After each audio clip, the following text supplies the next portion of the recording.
Hebrews 10:26-31. For if we sin willfully, after we have received the knowledge of the truth, there remaineth no more sacrifice of sins, but a certain fearful looking for of judgment and fiery indignation, which shall devour the adversaries.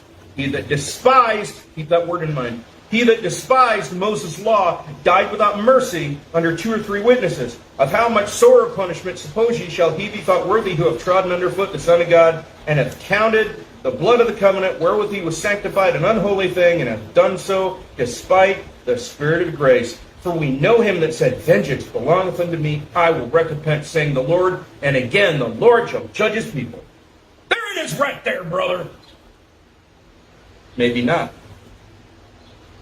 The author of Hebrews is not about to tell you that we have been perfected forever by Christ in verse 14, and then tell you you can lose your salvation just a few sentences later. Hello, somebody. Remember, Hebrews was written to the Jews who had been learning in the church, some of whom had walked away to go back to the sacrificial system, and others who were openly discussing it and considering it. For if we sin willfully after we have received the knowledge of the truth, first of all, as we've seen, knowledge doesn't necessarily mean salvation. Secondly, the willful sin here is not only not coming to Christ, but despising the cross. There remaineth no more sacrifice for sins is not a reference that if you choose to sin, you lose your salvation. It is a reference to the new covenant through the sacrifice of Jesus Christ. Hebrews 10:4. It is not possible that the blood of bulls and of goats should take away sins. Hebrews 10:12. But this man, after he had offered one sacrifice for sins forever, sat down on the right hand of God. Hebrews 10:17-18. And their sins and iniquities will I remember no more. Now where remission of these is, there is no more offering for sin. Hebrews 10:26 simply repeats this. Now if you're hung up on the sin willfully part, I have some questions. Is it one and done?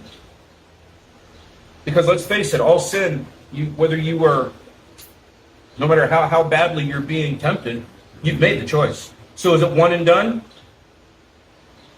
Is it a continual sin you struggle with that may take some time and some victory, or some time to get the victory over? Is it? Listen, Paul had to oppose Peter to the face due to refusing to eat with Gentiles. It was apparently both willful and ongoing for Paul to have to correct that. Was Peter saved? What about the young man in the Corinthian church spoken of in 1 Corinthians 5 that was sleeping with his stepmother? And everybody knew about it. Paul said to kick him out of the fellowship, verse 7 and 13. But when you turn to 2 Corinthians 2:4-10, Paul says to refellowship and forgive the young man as he has repented. The young man's willful continual sin of having his father's wife was forgiven, and this man was refellowshipped upon his repentance. What about him? He sinned willfully. But pastor, what about verse 29 of how much sore punishment suppose ye shall he be thought worthy who have trodden underfoot the Son of God and hath counted the blood of the covenant wherewith he was sanctified an unholy thing and hath done despite unto the Spirit of grace? Doesn't that mean you can lose your salvation? Actually, the sanctified may not be the person at all. The antecedent here is unclear. Let me draw a parallel with a popular children's song. There was a farmer, had a dog, and Bingo was his name. Oh, who's Bingo? We assume it's the dog. Could have been the farmer. By the way, if it is the farmer, and this is the same farmer as Old MacDonald, is the farmer's name Bingo MacDonald? But anyway, the point is, the antecedent is unclear. We don't know what it's referring to. At any rate, we can't be sure from the grammar to whom the one sanctified here in Hebrews 10:29 is referring. It could be the Lord, because Christ said he sanctified himself in John 17:19. Of believers, Hebrews 10:14 shows that Christ hath perfected forever them that are sanctified.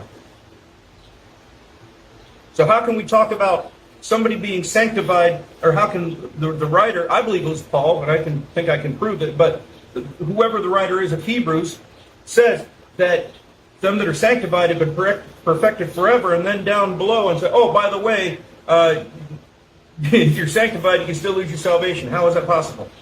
That would be a contradiction. Jude, verse 1, agrees that believers are already sanctified. Also, you can't come to Christ and get spiritual resurrected with the new nature, which is righteous and truly holy, and then despise Jesus.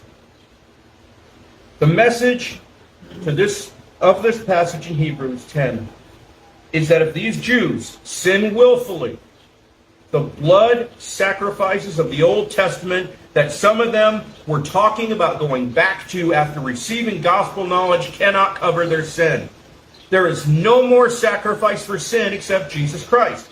This is the same as someone coming into the church, learning about Jesus Christ, never getting born again, despising the message, and then turning back to atheism or some other religion.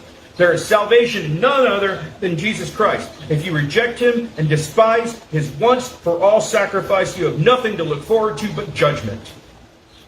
That is the message. That is what it says in context.